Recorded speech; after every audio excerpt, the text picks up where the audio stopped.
Ideālā Džulieta ir tāda, ko liek tev justies tādam, kāds tu esi. Tā kā tu jūties, tā kā tu domā un tā kā tu visu dari. Tā ir ideālā Džulieta.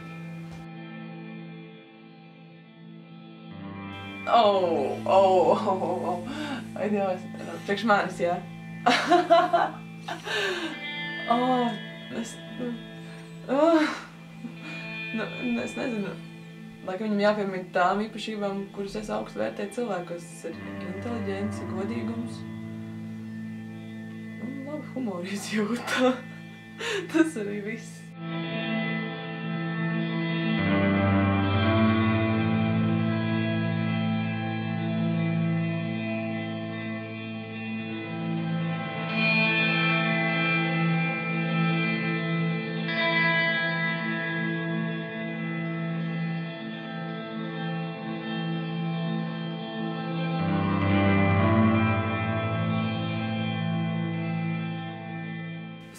Sākot strādāt bija mazliet savādāk, jo es neeju ar saviem standartiem tā, es tagad gribu, lai mans Romijā šitāds, nē, tu ieraugi cilvēku un tu viņi atrod 100 000 dažādas lietas, kas tev patīk, ko tu pat neesi domājis, ka tev varētu patikt. Un tā, tu sāki kā no otras puses.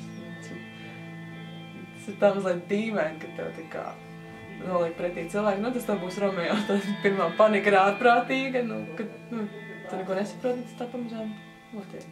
Jā, viņi ļoti palīdz to darīt. Nē, es tur varu būt es. Es tur varu būt es, Romeo. Es, kurš iet un dara, ņem, grābj, cik vien var, un beigās viss pazaudē.